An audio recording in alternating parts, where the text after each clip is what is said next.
Y a Isaí Sánchez y a toda la amable audiencia de Atalaya. Saludos a todos los que están en Guayaquil, los que viven en las 24 provincias del Ecuador y los ecuatorianos que nos están escuchando en todo el mundo, gracias a nuestras redes sociales de la emisora. Gracias a todos. Les enviamos un abrazo imaginario a la distancia, estimado Ricardo. Vamos al buenos días del licenciado Julio Ayala Serra. ¿Cómo le va, Julio? Buenos días. Julio, adelante, buenos días. Algo ocurrió ahí con la señal del Zoom. Apenas estemos nuevamente conectados con Julio, le vamos a dar el buenos días. Oiga, lamentable el accidente que se dio este fin de semana en la vía Durán Tambo, donde 4 de 5 jóvenes que se trasladaban en 2 motos hacia un concierto fallecieron luego de que fueron impactados por un vehículo donde quien manejaba el vehículo se dio a la fuga y aparentemente, según las primeras indagaciones, habría estado en un estado pues etílico. Se llevó por delante 4 personas, bueno, 5 realmente, y 4 fallecieron. Así jóvenes que iban rumbo a un concierto de reggaetón en el sector denominado El Niño Divino, nunca llegaron, obviamente, porque fueron sorprendidos por la muerte. Qué lamentable. Si no es por un sicariato, es por un accidente de tránsito, es un asalto, cualquier circunstancia resulta para lamentablemente ocurrir lo que usted ha narrado, estimado Ricardo. Lamentable, es muy lamentable y seguirá ocurriendo, lamentablemente también digo, porque ¿quién controla todo esto, no?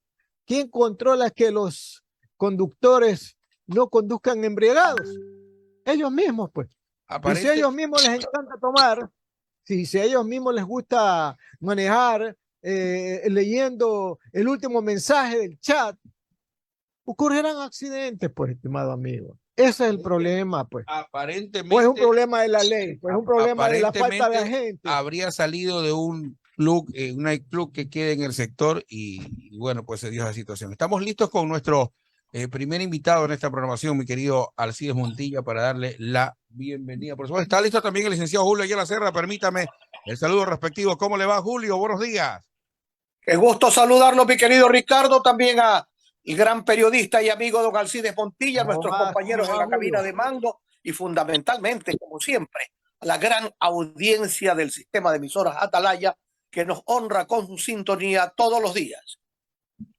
Correcto, muy bien, mi querido Alcides Montilla. Ya estamos listos con nuestro primer invitado en esta programación.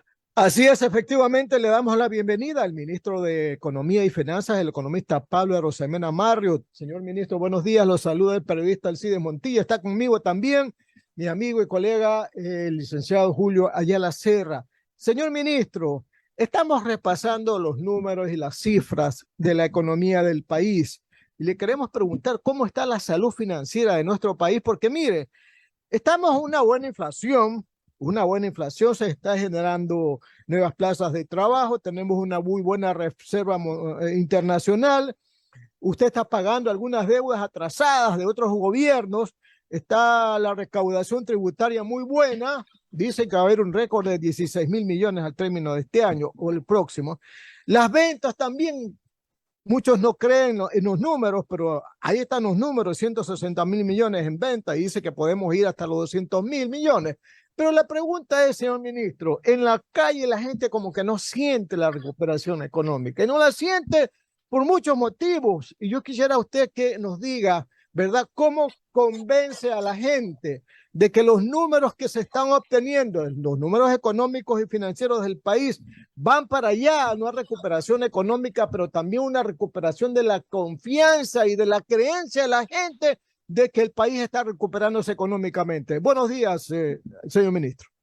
Buenos días, Alcides. Un saludo cordial para ti, para Julio, para toda la cabina de Radio Atalaya y para todos sus radioescuchas y seguidores. Mira, efectivamente tenemos un plan económico cuyo objetivo es la reactivación y la estrategia para llegar a la reactivación es el orden fiscal, el enfoque en lo social. Tú has mencionado algunas cifras de incremento en ventas de enero a septiembre de este año, más de 160.000 millones de dólares. Eso supera no solamente el año pasado, sino inclusive el mismo periodo del mes enero a septiembre del año 2019. tenemos unas ventas proyectadas para cerrar este año que superan los 200.000 millones de dólares, ajustado por inflación y por población, es el mayor número de ventas de los últimos 5 años, es una cifra récord. Cuando ves dónde se dan las ventas, la economía se la divide en 20 sectores, la recuperación económica, la reactivación está en 18 de 20 sectores, es decir, es algo transversal, con lo cual tranquilamente podemos decir que las cifras de dinamismo económico son un reflejo de lo que sucede en la calle. No hay forma de que suban las ventas en todos los sectores prácticamente de la economía y que eso suceda en otro planeta. Eso está sucediendo en el Ecuador.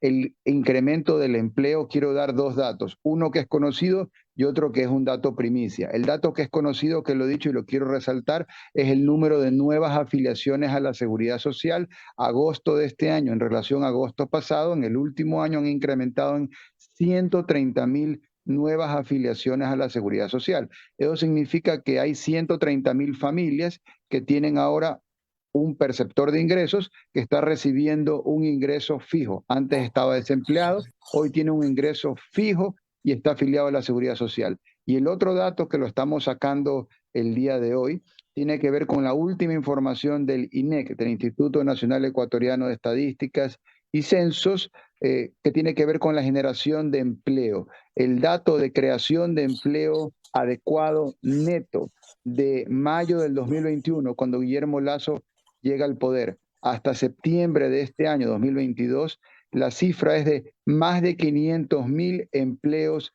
netos creados. Exactamente la cifra es 508.000 empleos. Entonces eso es una buena noticia que se desprende de una economía que está reactivándose. No hemos dicho que estemos cerca del objetivo, todavía falta muchísimo, pero estamos avanzando en el camino correcto con una estrategia que es muy clara, el orden fiscal, el enfoque en lo social. Y ese orden fiscal no lo podemos aflojar porque facilito que la economía se descarrile. Por eso nosotros día a día mantenemos un control y seguimiento de las cuentas públicas. Hemos frenado a raya el tren de la despilfarra. Popular sería despilfarrar, popular sería no pagar deudas de gobiernos anteriores, popular inclusive sería gastar más y dejarle la deuda al siguiente gobierno. Pero eso, por muy popular que sea, sería criminal, sería injusto, no sería correcto. Y por eso nosotros lo que hemos hecho es la estrategia del orden fiscal, el enfoque social. Señor ministro, respecto a esta facilidad de liquidez que por $1.000 millones ha entregado la Reserva Federal de Estados Unidos al Banco Central del Ecuador, concretamente, ¿en qué se lo va a utilizar? Mira, es como un seguro, que no, el objetivo de un seguro es tener la tranquilidad de no tener la necesidad de requerirlo, pero eso te da solvencia, te da confianza. Así que es algo positivo y muchos de los economistas más prestigiosos de este país lo han ponderado como algo muy positivo porque es primera vez en más de 20 años dolarizados y este es el primer gobierno que consigue ese nivel de colaboración, en este caso con la Fed, que es el equivalente al Banco Central de los Estados Unidos. Así que esa línea funciona como una especie de seguro donde si nunca se lo utiliza, no hay ningún problema, pero tienes la ventaja de tener ese recurso ahí disponible. Justamente en el tema de confianza que tú mencionabas, Alcides, no quería dejar de decir el índice de confianza empresarial. Son encuestas que hace todos los meses el Banco Central del Ecuador a las empresas, lo hace de forma anónima. Y las preguntas son como estas. El próximo mes, ¿usted proyecta mayor crecimiento de ventas, sí o no? ¿Usted proyecta mayor rentabilidad en su negocio, sí o no? ¿Usted proyecta contratar más gente, mantenerse o desvincular? Y el índice de confianza empresarial para el último dato disponible, el mes de agosto, está en el punto más alto, más de 1.600 puntos. Entonces, esa es la realidad.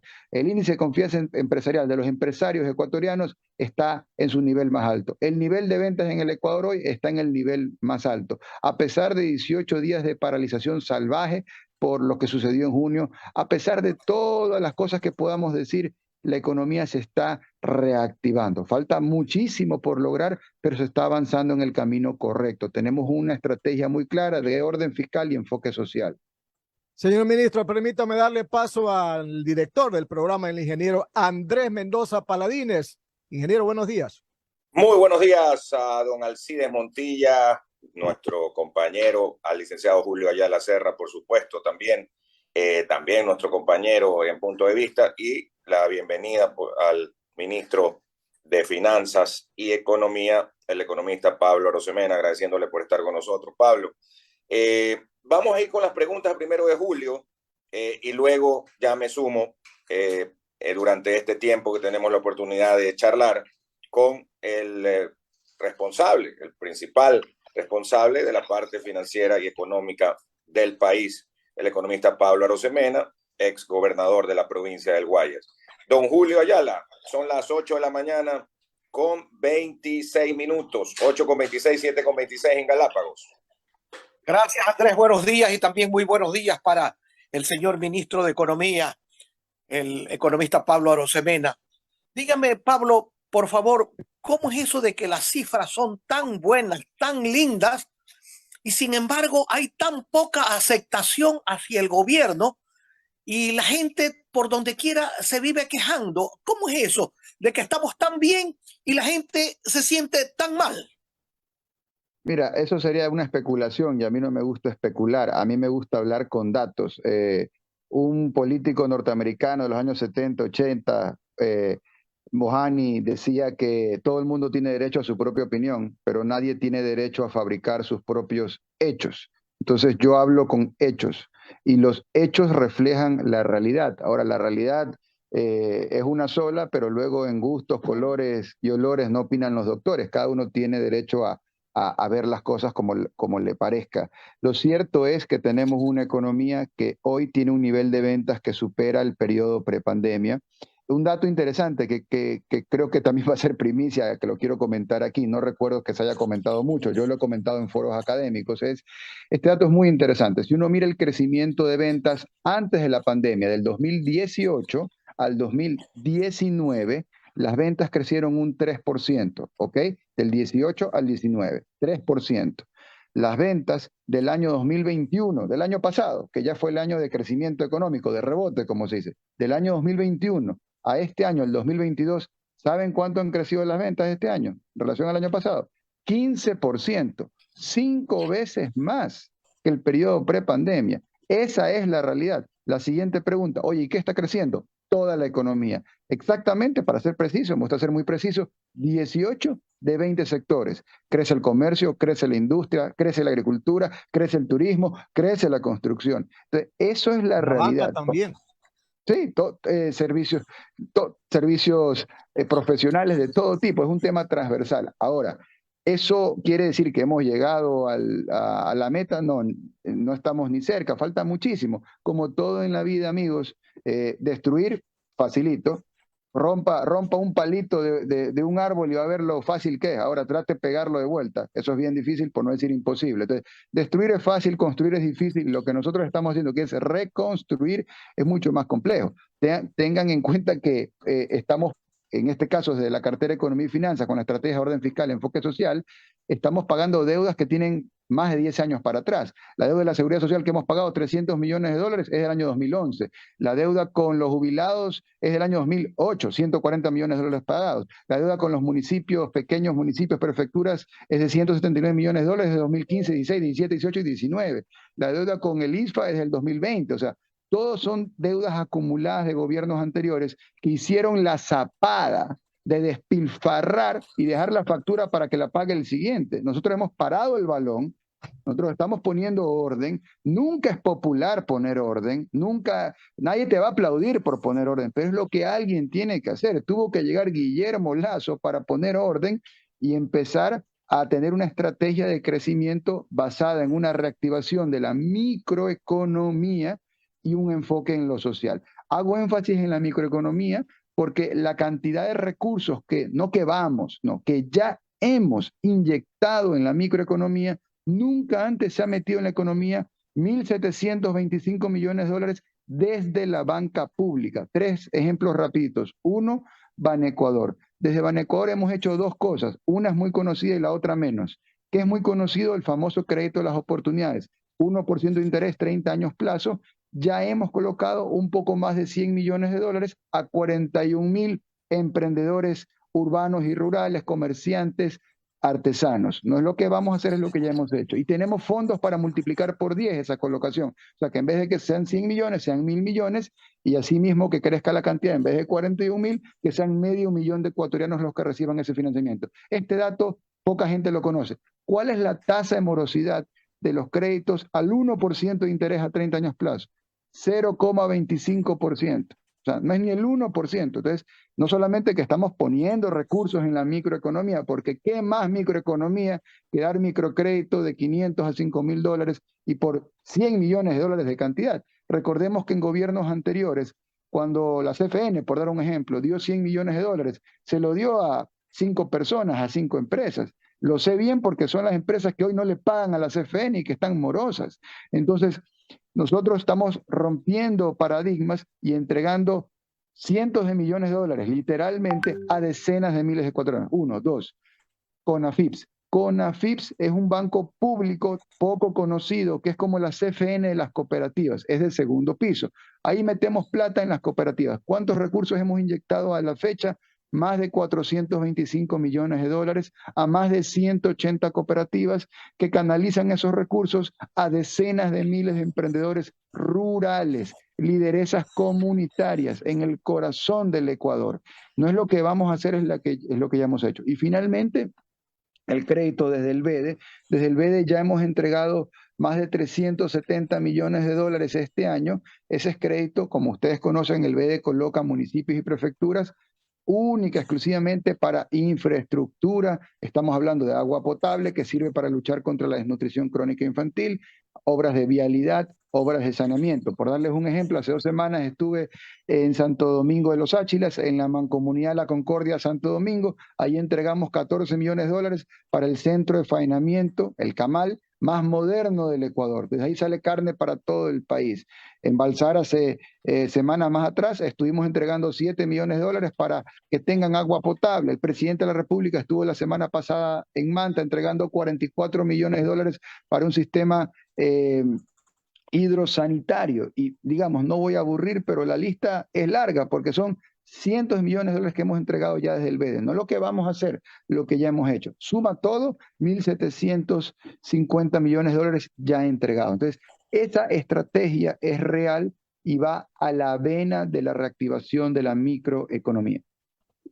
Pablo, usted fue presidente de la Cámara de Comercio. ¿Tiene datos, así como nos han inundado de datos, tiene datos de la cantidad de negocios cerrados? Por ejemplo, yo tenía un negocio y lo cerré también en La Alborada, pero yo encuentro locales comerciales cerrados en alquiler y nadie los alquila al por mayor. ¿A qué se debe aquello?